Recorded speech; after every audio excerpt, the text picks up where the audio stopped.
అది అందువల్ల బహుశా ఎనీ మూమెంట్ కమ్మంది కూడా తేలొచ్చు.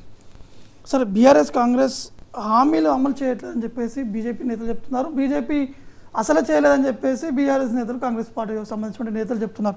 అంటే ఈ హామీల అమలు అనేది ప్రచార అస్త్రాలుగా వాడుతున్నారు అనేది ప్రజలు. ఏ పార్టీ అయినా అన్ని హామీలు అమలు చేయదు. ఇప్పుడు 2 కోట్ల ఉద్యోగాలు ఇస్తారని మోడీ చెప్పాడు. ఏడాదికి 2 కోట్లు ఇచ్చాడా? ఏడాదికి 2 కోట్ల 10 ఏళ్లలో 20 కోట్ల ఉద్యోగాలు రావాలి. 20 కోట్ల ఉద్యోగాలు ఎక్కడొచ్చా చెప్పమనండి.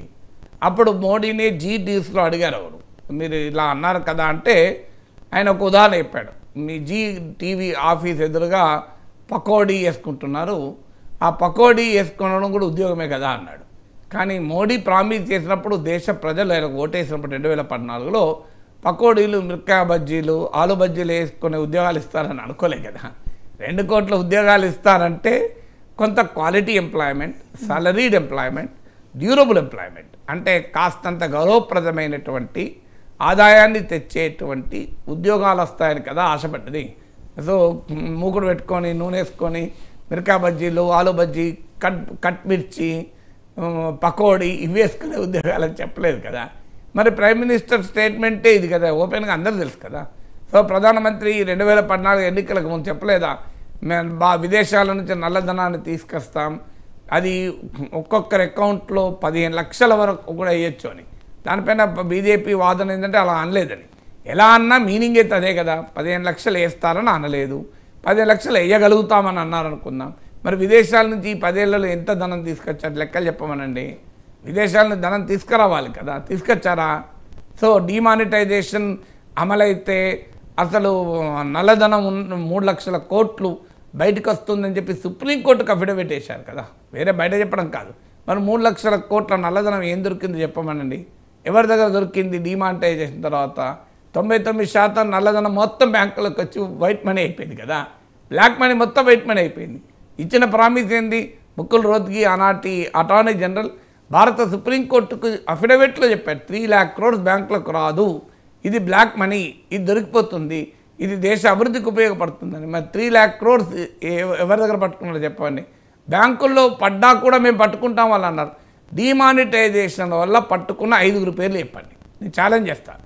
ఇంకో ఈ 5 డిమానిటైజేషన్ ద్వారా మేము పట్టుకున్నాం, వీళ్ళ దగ్గర బ్లాక్ మనీ ఉందని అని చెప్పమని ఒక్కరు లేరు కదా, నాట్ ఈవెన్ సింగిల్ పర్సన్. ఆశ్చర్యం ఏదంటే, మీరు ఎవరైనా ఎక్కడన్నా మీడియాలో చూసారో మొత్తం వెతకండి, ఎక్కడైనా లేదా ఎవరైనా బీజేపీ నాయకుడు కలిస్తే అడగండి, ఒక 5 పేర్లు చెప్పండి అని అడుగుతున్నాడయా నాగేశ్వర్ సారు.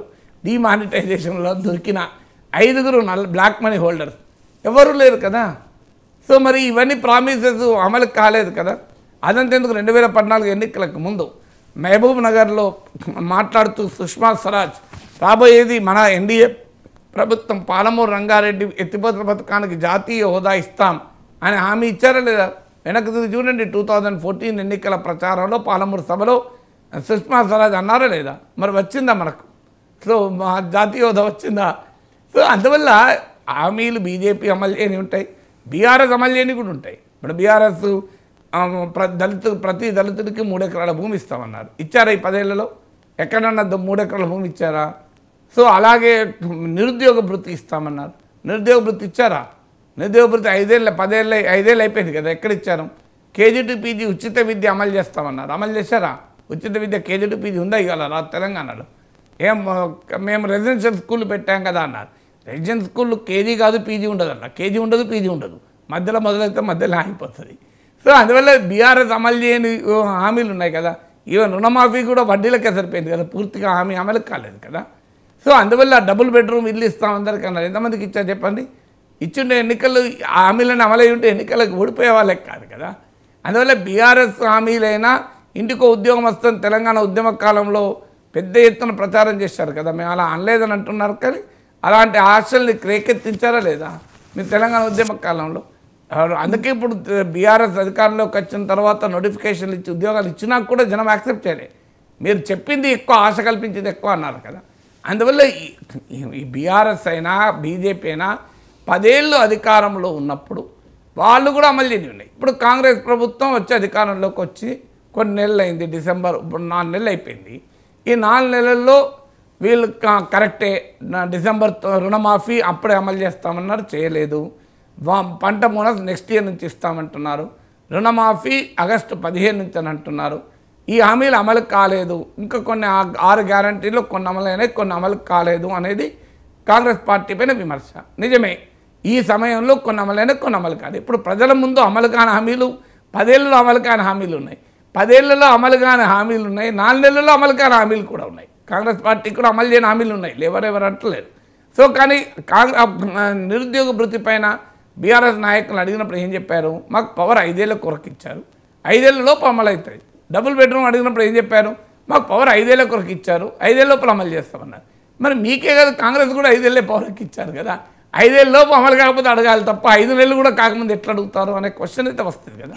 అందువల్ల అల్టిమేట్గా ప్రజలు 10 ఏళ్లలో అమలు కాని హామీలు, 4 నెలల్లో అమలు కాని హామీలు, అమలైన హామీలు ఇవన్నీ లెక్కలేసుకొని ఓట్లేస్తారు. సార్ ఇప్పటికే ఎంపీ ఎలక్షన్స్లో నామినేషన్